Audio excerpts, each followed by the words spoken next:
Sa tingin mo ba may pag-asa si Tata kay Inoue? Sakaling magkaharap sila? Of course, ang lakas si Tata iba. Malakas talaga si Tata. Mga kapenyo, tirahin na natin itong may init na issue ngayon. Pasok, intro! What's up mga kapenyo? Meron na naman tayo napaka-init na reaction video ngayong araw. 4 Division World Champion Nonito Pilipino Plus Donaire mga kapenyo nagsalita na nga dito kay Champ Casimero na talagang tinanong nga dito ni Pinas Boxing kung uubra ba talaga etong si Champ Casimero dito kay Naoya Inoue. At alam naman natin lahat na namamayagpag ngayon etong si Naoya Inoue sa kanyang lakas at sa kanyang pagkapanalo dito kay Marlon Tapales. Even though na alam natin na natalo ang ating kababayan na si Marlon Tapales, hindi pa rin tayo nawawala ng pag-asa dahil nandyan pa rin ang ating kampiyon na 3 Division World Champion na si Cuadro Alas. At sana mga kapenyo, magkaharap na nga etong dalawa, pero kung ako ang tatanungin nyo mga kapenyo, mas gusto ko talaga na ma-tune up pipe muna etong si Champ Casimero bago isabak dito kay Naoya Inoue. At tara mga kapenyo, wag na natin patagalin at sabay-sabay natin pakinggan kung ano nga yung naging mensahe dito ni Champ Nonito Donaire kay Champ Casimero.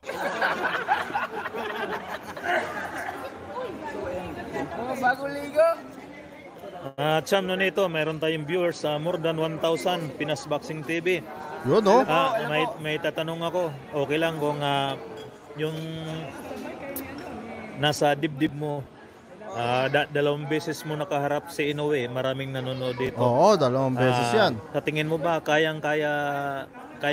may pag-asa yung si Tata kay Inoue? Sakaling magkaharap sila? Of course, ang lakas si Tata iba. Malakas talaga si Tata, no? Si Champ Tata. At yung kung alamin niya yung ginamit niya na yung jab and then nagsiset up siya, he's gonna be a very formidable opponent. Wow, grabe naman yung bigay na payo dito ni Champ Nonito Donaire, no? Mula dito kay Champ Casimero. At talagang kita nyo naman mga kapenyo, walang alinlangan na sinabi nga ni Champ Nonito na kung pagdating sa kayang-kaya lang, kayang-kaya talaga nito ni Champ Casimero etong si Naoya Inoue. Of course nga raw mga kapenyo, no? At talagang alam naman natin na nakalaban na nga ni Champ Nonito ng 2 beses etong si Naoya Inoue. Kaya kumbaga sa alam na ni Nonito Donaire kung paano rin gumalaw etong si Naoya Inoue. At nakikita rin naman siguro ni Champ Nonito Donaire si Casimero kung paano rin makipaglaban, di ba? Kasi may mga nagko-comment dito na kung ganun daw ang pinapakita ni Champ Tata kanina, hindi raw siya mananalo kay Inoue. Ang lakas ni Tata, mananalo siya kung matamaan niya.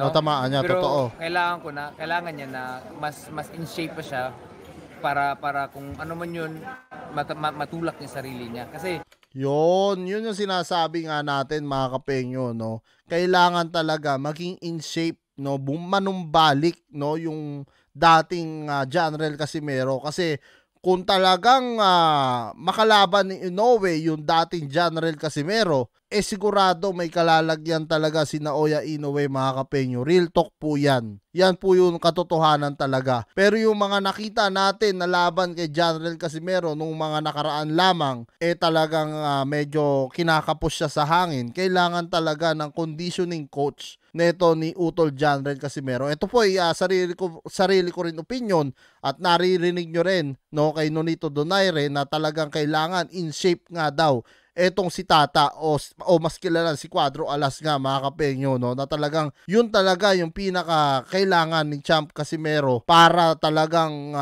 easy, no, na matalo niya etong si Naoya Inoue. Dahil alam natin na mag-aalangan talaga si Naoya Inoue dito kay Champ Casimero kung meron siyang malakas na hangin. Kasi kumbaga sa strength, sa lakas, sa tapang, sa mga power punches, sa footwork, wala nang problema si Champ Casimero Kumbaga nasa kanya na yung mga yun eh. Pero ang problema na lang kay Champ Casimero, yung hangin talaga mga kapengyo. Kaya yun din yung sinasabi dito ni Nonito na kailangan in shape nga daw etong si Tata. Alam ko na napagod si Tata ng konti kasi yun nga, suntok na suntok. At, Suntok na suntok, yes. At, ano po? Ayaw ko po, nagde-diete po. Na-joke lang. Tapos na po ako kanina po. Pero ang ano mo, ang katawan mo ngayon, parang nasa banta ka pa rin. O, Banda. Parang 35 years old lang. Day 25 na lang. Pinyo rin to si Champ Nonito. Yung nga naman mga kapengyo, no? Bakit nga 35 pa kung pababatain mo? 25 na o 18. Minus mong gamay. Yun nga, ang kailangan ni Tata, ni Champ Tata is focus. Focus talaga. Yes, Kasi nung totoo. nangyari na medyo napagod siya, ginamit niya yung jab. Then natuto siya na nakikita niya, ma-set up niya yung malakas na suntok. Kung ganun yung style niya, mahirap sa talon kahit sino man dyan. Yun, no? mga idol, Yun. 4 division na 4 division na yan. Oo, yun yung... Wala tayong dyan para kontrahin yung mga world champion natin. Dahil sila Totoo. yung totoong may nakakaalam sa Tama. totoo lang. Sila yung totoong mas may nakakaalam sa loob ng sa ibabaw ng ring. So yan mga kapenyo, ano nga masasabi nyo dito sa naging opinion din ni Champ Nonito Donaire? Ito po itong video na to, nung nakaraan lang to na laban neto ni Janriel Casimero na kung saan nagbigay nga ng payo o ng opinion etong si Nonito Donaire kung kakayanin nga niya etong si Naoya Inoue. Ito'y underestimate o ini-estimate mismo neto ni 4 Division World Champion Nonito Donaire, at sa pagkakaintindi ko, sinasabi nga dito ni Champ Nonito na talagang kaya ni Janriel Casimero basta in shape siya. No, ibig sabihin ng in shape, yung maganda yung pangangatawan niya, yung condition niya maganda 100%.